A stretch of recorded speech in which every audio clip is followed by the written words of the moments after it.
हे काही पक्षाच्या नेत्यांनी, हे काही पक्षाच्या अध्यक्षांनी, हे काही पंतप्रधानांनी, हे काही गृहमंत्र्यांनी, हे काही कृषी मंत्र्यांनी घेतलेला निर्णय नाही, हे नक्कीच कोणातरी अधिकाऱ्यांनी घेतलेला निर्णय होता आणि तो कोण झारीतला शुक्राचार्य आहे ते शोधलं पाहिजे अशी माझी मागणी आहे।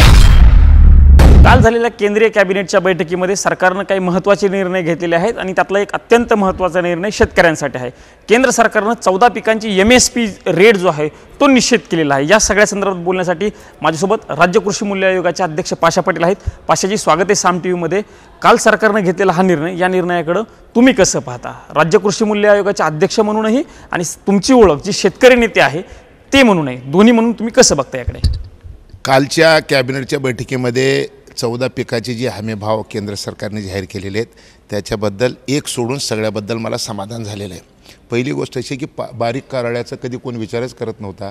बारीक कारवळ्याची MSP 983 रुपये वाढवलेली आहे। म्हणजे आता लोक बारीक कारवळा विसरले होते, बारीक कारवळा असतो हेच लोकांना माहिती नव्हतं। ते आता बारीक कारवळा पेरावं लागणार आहे का, तर त्याचा भाव झाले 8717।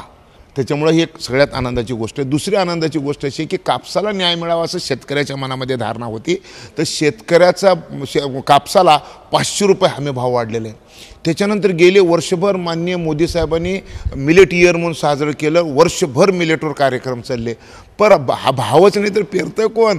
यावर्षी रागीला 444 रुपयाची घसघशीत भाव वाढ दिलेली आहे।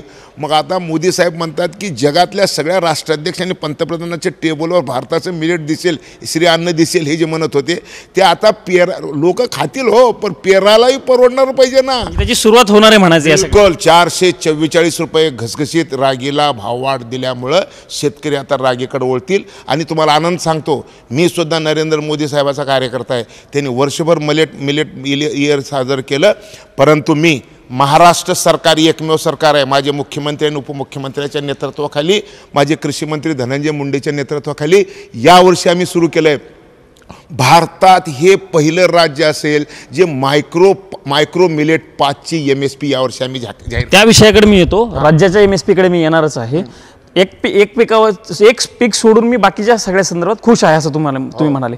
एक पीक कोणचं आहे आणि का नाही त्या सगळ्या संदर्भात खुश तुम्ही? कापसाला जसं 500 रुपये मिळाले, बरोबर आहे, जसं सूर्यफुलाला 400 पेक्षा जास्त मिळाले, जसं बारीक कारवळे मिळाले, जसं तिळाला मिळाले, माझ्या दृष्टीनं ऑइलसीड आणि तुरीला जवळपास 400 रुपयाच्या आसपास मिळालेले आहेत। म्हणजे पल्सेस आणि ऑइलसीड या देशाची गरज आहे, आमचं आत्मनिर्भर व्हायचं आहे आम्हाला। आणि मग आत्मनिर्भर जर व्हायचं असेल तर सगळ्या गोष्टी समाधानकारक MSP मला दिसली। फक्त सोयाबीनची MSP फक्त 300 झालेली आहे। 300च्या ऐवजी जर ती 500 असते तर मला म्हणजे 100% आनंद झाला असता मला। आता माझं 99% आनंद आहे, 1% कमी आहे। तुम्ही म्हणता सोयाबीनला मिळायला पाहिजे होती। सोयाबीन महाराष्ट्रातील प्रमुख पीक आहे। महाराष्ट्रामध्ये अनेक शेतकरी सोयाबीनची लागवड करत असतात। कमी जी MSP मिळालेली आहे 300 रुपये, तुमची अपेक्षा होती वाढून मिळावी। या सगळ्या संदर्भात तुम्ही कोणाशी बोलणार आहात का, भेट घेणार आहात? बिलकुल, या विषयावर आता वाणिज्य मंत्री पियुष गोयल साहेब जे आहेत, हमीभाव किती जरी झाला, हमीभाव किती जरी असला तर भाववाढीचा ह्याचा काही संबंध नसतो। बाजारभाव वेगळे असतात। परदेशातून येणार आम्ही 230 लाख मेट्रिक टन आम्हाला खायचं तेल लागते, 70 लाख मेट्रिक टन आम्ही तयार करतो, 130 लाख मेट्रिक टन आम्ही परदेशातून आणतो। 130 लाख मेट्रिक टन परदेशातून येणाऱ्या खाद्यतेलावर जर आयात शुल्क 5.5च्या ऐवजी जर 30% केला तर आम्ही शेतकऱ्याला 6,000पेक्षा जास्त भाव देणार आहे। हमी भाव काही असो, बाजारभाव वाढून घ्यायची जबाबदारी माझी आहे। आणि मी आज आदरणीय अमित भाई शाह, नितीनजी गडकरी आणि शिवराज सिंग चौहान कृषी मंत्री आणि वाणिज्य मंत्री पियुष गोयल साहेब, का तर भाववाढीचा विषय कृषी मंत्रालयाशी संबंध नसतो, भाववाढीचा संबंध फक्त आणि फक्त वाणिज्य मंत्रालयाशी संबंध असतो। आणि पियुष गोयल साहेब आत्तापर्यंत राज्यसभेवर होते, आता पियुष गोयल साहेब लोकातून निवडून आलेले आहेत, म्हणून मला असं वाटतं की माझं नक्कीच लोकांचा विचार ते करतील आणि आमचे प्रश्न तुम्ही म्हणताय वाणिज्य मंत्रालयाकडे असतं, पण याच वाणिज्य मंत्रालयाच्या एका महत्त्वाच्या निर्णयामुळे महाराष्ट्रातील लाखो शेतकऱ्यांना तोटा झाल्याचं बघायला मिळतं। कांद्याच्या प्रश्नाबद्दल मी बोलतोय, निर्यात आणि निर्यात बंदी उठवली राहील, या सगळ्या अनुषंगानं लाखो शेतकऱ्यांचा तोटा झाला होता। तो निर्णय वाणिज्य मंत्रालयाकडेच होता। मान्य आहे, एक मिनिट लक्षात घ्या, मी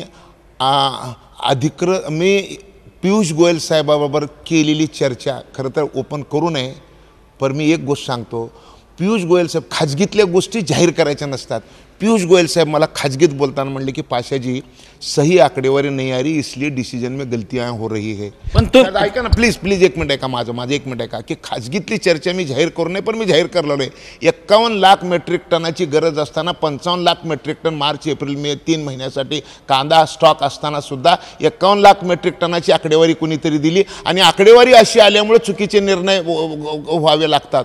गंमत अशी आहे, एक गोष्ट लक्षात ठेवा, 2 दिवस मतदान होतं आमच्या भागामध्ये. 7 तारखेला मतदान होतं आणि 5 तारखेला हरभऱ्याचं MSP हे हरभऱ्याचं इम्पोर्ट ड्युटी 60% कमी केली. मला सांगा कुणीतरी या देशाचा नेता असा असेल का, मोदी साहेब असतील, अमित शाह साहेब असतील किंवा आमच्या पक्षाचे नड्डा साहेब असतील, कुणीतरी नेता 2 दिवस मतदान आहे, 2 दिवस मतदानाच्या आधी 60% इम्पोर्ट ड्युटी कमी करणारा कोण निर्णय करेल का हो? मला संशय असा आहे हा निर्णय कुण्यातरी अधिकाऱ्याच्या चुकीमुळे झालेलं आहे. माझी मागणी अशी आहे की 2 दिवस मतदान असताना हरभरा भागामध्ये हरभरा पिकवणाऱ्या शेतकऱ्याच्या भागामध्ये मतदान असताना 60% ड्युटी कमी करणं आम्हाला रात्रभर लोक म्हणजे तुम्ही म्हणता हे सगळे अधिकाऱ्याचं आहे, पण या सगळ्यावरती कमान ठेवण्याचं काम कुणाचं? निवडणूक होती, सगळे लोक निवडणुकीच्या प्रचारामध्ये गुंतलेले होते, कुणी लक्ष द्यायला इकडे तयार नव्हतं. ज्यांच्या हातात सह्या करायचे अधिकार होते त्यांची जबाबदारी होती, जबाबदारी कोणाला ढकलून त्या अधिकाऱ्यांवर कारवाई करण्याची मागणी मी बिलकुल मागणी करणार आहे की माझ्या जिल्ह्यामध्ये हरभरा पिकतो आणि 2 दिवस मतदान होतं, 7ला मतदान होतं आणि 5ला रातभर लोकांनी मला झोपू दिली नाही की 60% ड्युटी कमी झाली, आता आमचा हरभरा मारणार आहे, तुम्ही काय करणार आहे म्हणून. लोकांनी हरभरा मारलेले म्हणून आम्हाला मारलं आणि हे दुःख आहे आम्हाला. आणि म्हणून असा म्हणजे ज्या महाराष्ट्रामध्ये लोकसभेच्या कमी जागा निवडून आल्या त्या सगळ्या संदर्भात हे निर्णय कारणीभूत होते असं तुम्हाला वाटतं? फक्त एकच निर्णय नाही, निर्णय अनेक असतात, अनेक गोष्टी लोकांच्या असतात. फक्त माझ्या दृष्टीने जे मला दिसतं ते मी तुम्हाला सांगतो की मला दुःख झालं एका गोष्टीचं की मतदानाचे 2 दिवस आधी 60% आयात शुल्क एका झटक्यामध्ये 60% कसं काय कमी होऊ शकतो आणि रातभर लोकांनी झोपू दिली. आम्ही लोकांना काय उत्तर द्यावं? हे काही पक्षाच्या नेत्यांनी, हे काही पक्षाच्या अध्यक्षांनी, हे काही पंतप्रधानांनी, हे काही गृहमंत्र्यांनी, हे काही कृषी मंत्र्यांनी घेतलेला निर्णय नाही, हे नक्कीच कोणातरी अधिकाऱ्यांनी घेतलेला निर्णय होता आणि तो कोण झारीतला शुक्राचार्य आहे ते शोधलं पाहिजे अशी माझी मागणी आहे आणि मी ते लावून धरणार. शेवटचा प्रश्न विचारतो, राज्याच्या MSP बाबत तुम्ही मगाशी बोलत होतो, तो विषय आपला राहिला. ती कोणत्या 5 पिकांच्या सगळ्या संदर्भात तुम्ही ती चर्चा करणार तर नेमकं ती राज्याचा विषय कसा असणार MSPचा? कारण देशामधलं पहिलं राज्य असेल जर असा निर्णय झाला तर महाराष्ट्र. देशामध्ये मायक्रो मिलेटची MSP जाहीर करणारा देशातलं पहिलं राज्य हे महाराष्ट्र असेल. महाराष्ट्रामध्ये राळा, भुरका, सावा आणि वरई आणि रागी अशा 5 मायक्रो मिलेटची, रागी तर केंद्र सरकार करते पण राहिलेले 4 पिकं आहेत, त्या 4 पिकाची MSP यावर्षी 4 कृषी विद्यापीठाच्या माध्यमातून महाराष्ट्र जाहीर करेल. त्याच्यासाठी माननीय मुख्यमंत्री एकनाथ शिंदे, माननीय देवेंद्र फडणवीस साहेब, अजितदादा पवार साहेब, धनंजय मुंडे साहेबांना आदेश दिलेले आहेत आणि धनंजय मुंडे साहेबांनी मला आदेश दिलेले आहेत की आता कृषी खात्याचं कॅबिनेट आहे मी आणि मी कृषी मूल्य आयोगाचा अध्यक्ष आहे. यावर्षी देशाच्या समोर एक नवीन आदर्श घालायचं काम महाराष्ट्र सरकार करणार आहे आणि मला अशी खात्री आहे की मायक्रो मिलेट का हो, जरा जाऊ द्यावं लोकांकडं. 45 दिवसामध्ये भुरक्याची रास होती, भुरका या पिकाची रास 45 दिवसामध्ये होती. आता पावसाळे कसे आहेत माहिती आहे का? दुबईमध्ये 2.5 वर्षाचं पाऊस 1 दिवसात पडलं, लिबियाच्या डेर्ना शहरामध्ये 18 महिन्याचं पाऊस 1 दिवसात पडलं, तुतीकोरीन नावाचं तामिळनाडूमधला एक जिल्हा 960 मिलीमीटर म्हणजे एका दिवसामध्ये 3.25 फूट पाऊस पडलं. एकाच दिवसामध्ये 2-2, 3-3 वर्षाचं पाऊस जर पडून जाणार असेल तर कुठलं पीक येणार आहे? आणि एकदाच पाऊस पडलं वर्षातून तरी पिकाची रास व्हायची असेल तर फक्त मायक्रो मिलेटचं काय, कमी दिवसात, कमी पावसात आणि सुपर फूड आहे. आणि म्हणून सुपर फूड खायचं. 10 किलो तांदूळ खाण्यापेक्षा 1 किलो नाचणी जर खाल्ली तर तेवढ्या कॅलरीज शेतकऱ्याला म्हणजे माणसाला भरून मिळतात. ह्याच्यामध्ये तांदळामध्ये किती कॅलरी माहिती आहे का? 30% आणि नाचणीमध्ये 330 आहे. म्हणजे सुपर फूड आहे, कमी पाण्यात कमी दिवसात येतं आहे आणि सुपर फूड आहे. आणि म्हणून ह्याची म्हणजे गेली वर्षभर नरेंद्र मोदी साहेबांनी मिलेटचा जे प्रचार केला त्याच्या मागचं हे सत्य होतं.